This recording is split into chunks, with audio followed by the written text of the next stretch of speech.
할렐루야. 오늘도 주님과 동행하는 복된 하루가 되시기를 축복합니다. 오늘 본문에서 다루고 있는 것은 이스라엘의 고집입니다. 바벨론과의 전쟁에서 살아남은 사람들이 애굽으로 피난을 가려고 했습니다. 하나님께서 말리셨습니다. 피난 가지 말고 예루살렘에 남아 있으라고 하셨습니다. 그러면 바벨론 왕이 자비를 베풀어서 그들을 살게 해줄 것이고 고난도 받지 않을 거라고 했습니다. 하지만 애굽으로 간다면 그들이 멸망할 것이라고 하나님이 말씀하셨습니다. 하나님께서는 그들이 애굽으로 가는 걸 분명 말리셨습니다. 하지만 이스라엘 백성 기어이 자기들의 뜻을 주장해서 애굽으로 피난을 갔습니다. 하나님께서는 이 행동을 고집이라고 말씀하셨습니다. 오늘 보면 12절입니다. 내가 또 애굽 땅에 머물러 살기로 고집하고 그리로 들어간 유다의 남은 자들을 처단하리니 그들이 다 멸망하여 애굽 땅에서 엎드러질 것이라. 결국 이 고집 때문에 이스라엘 백성들은 망했습니다. 그런가 하면 15절부터 19절의 말씀은 우상 숭배에 대해서 다루고 있습니다. 하나님께서는 하나님 믿는 이스라엘 백성이 이방 민족에 진 가장 근본적인 이유는 우상 숭배 때문이라고 분명히 말씀하셨습니다. 그런데 우상을 섬기는 이스라엘 여인들은 적반하장의 태도를 보입니다. 우상을 섬긴 게 문제가 아니라 우상을 열심히 섬기지 않았기 때문에 이스라엘이 어려움을 당한다고 그렇게 황당한 말을 합니다. 18절인데요. 우리가 하늘의 여왕에게 분향하고 그 앞에 전제 드리던 것을 패한 후부터는 모든 것이 궁핍하고 칼과 기근의 멸망을 당하였느니라 하며, 이스라엘의 여인들은 하늘의 여왕이라고 하는 이시타르 여신을 섬겼습니다. 그런데 그녀들이 말하기를 우상 숭배를 하지 않았기 때문에 오히려 이스라엘 백성이 이런 어려움을 당하고 있다는 거죠. 그녀들은 우상 숭배를 고집하고 있었어요. 저 오늘 말씀 묵상하면서 소신과 고집이라고 하는 단어가 떠올랐습니다. 하나님께서는 이스라엘 백성을 향하여 고집이라고 하셨지만 이스라엘 백성들은 생각하기를 자신들의 생각을 소신이라고 그렇게 말할 수도 있지 않겠습니까? 이 고집과 소신은 뜻을 세운다, 뜻을 붙잡고 나간다는 의미에서는 같죠. 하지만 소신은 좋은 것이고 고집은 나쁜 것입니다.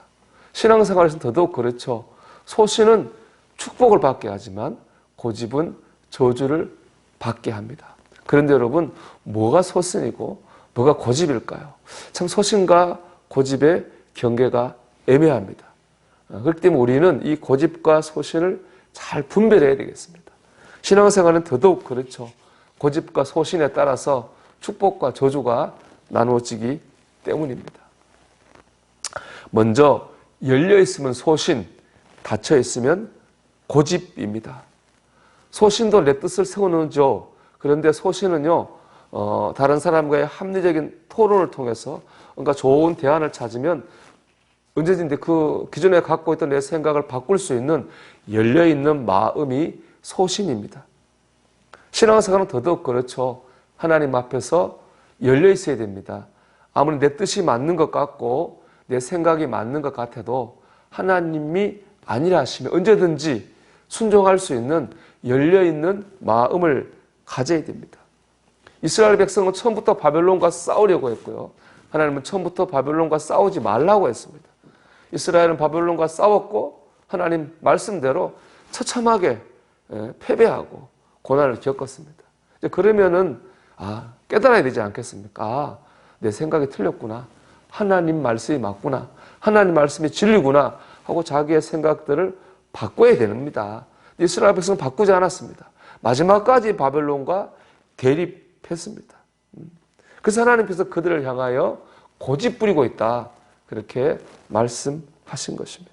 여러분, 나는 정답이 아닙니다. 하나님이 정답이십니다.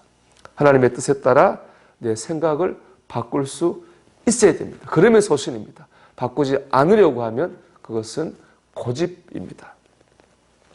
둘째로 내 허물을 인정하며 소신이고요. 내 허물을 덮는데 그걸 이용하면 그건 고집입니다. 오늘 본문에 여인들이 섬기었다고 하는 하늘의 여왕 이시타르는 풍요를 주는 여신입니다. 그래서 섬겼는데 문제는 이 이시타르를 섬기는 제사가 굉장히 성적으로 음란합니다. 집단적인 성행위를 하고 굉장히 음란해서 사회적으로 문제가 되기도 했습니다.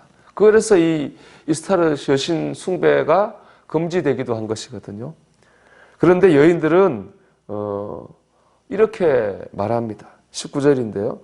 여인들은 이르되 우리가 하늘의 여왕에게 분향하고 그 앞에 전제를 드릴 때 어찌 우리 남편의 허락이 없이 그의 형상과 같은 과자를 만들어 놓고 전제를 드렸느냐 하는지라. 그러니까 남편에게 허락을 받았기 때문에 음란이 아니라는 겁니다. 다 농사 잘내게 하려기 위한 거지 그 음란이 아니라는 겁니다. 자기의 죄를 합리화하고 허물을 덮는 말도 안 되는 주장을 하고 있습니다. 이처럼 자신의 허물을 덮고 자기를 합리화하는데 그 생각을 앞세우면 그건 고집입니다. 우리는 때때로 자신의 생각을 합리화하기 위해서 하나님의 뜻이나 말씀을 앞세우는 경우가 있습니다. 특히 그리스도인들끼리 서로 싸우거나 교회 안에 분쟁이 있을 때 그런 모습을 봅니다. 서로가 자신의 생각을 하나님의 뜻이라고 내세우고 말씀을 인용하기도 합니다. 참 안타까운 거죠. 여러분, 내 허물을 덮고 다른 사람을 공격하고 하라고 하나님이 주신 말씀이 아닙니다. 그건 하나님 뜻이 아닙니다. 하나님 말씀은 내 허물을 보고 깨닫고 다른 사람을 섬기라고 주신 것이 하나님의 말씀이고 뜻입니다. 이게 소신입니다. 내 허물을 보고 내 잘못을 인정할 줄 알아야 됩니다. 말씀을 정리합니다. 내 생각을 많이 답이라고 생각하고 닫혀있으면 고집입니다.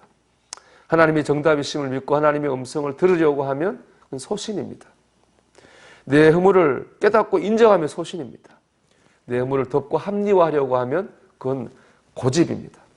소신은 축복이고 고집은 저주입니다. 지금 여러분의 생각은 소신입니까? 고집입니까? 우리가 오늘도 고집을 버리고 소신을 따라 사는 가운데 하나님의 축복을 받는 하루가 되시기를 주님의 이름으로 축원합니다. 기도하겠습니다. 하나님 깨닫게 하셔서 고집을 버리게 하시고 하나님의 뜻을 따라 소신을 있게 살아가는 우리가 되게 해주시옵소서. 기도드리겠습니다.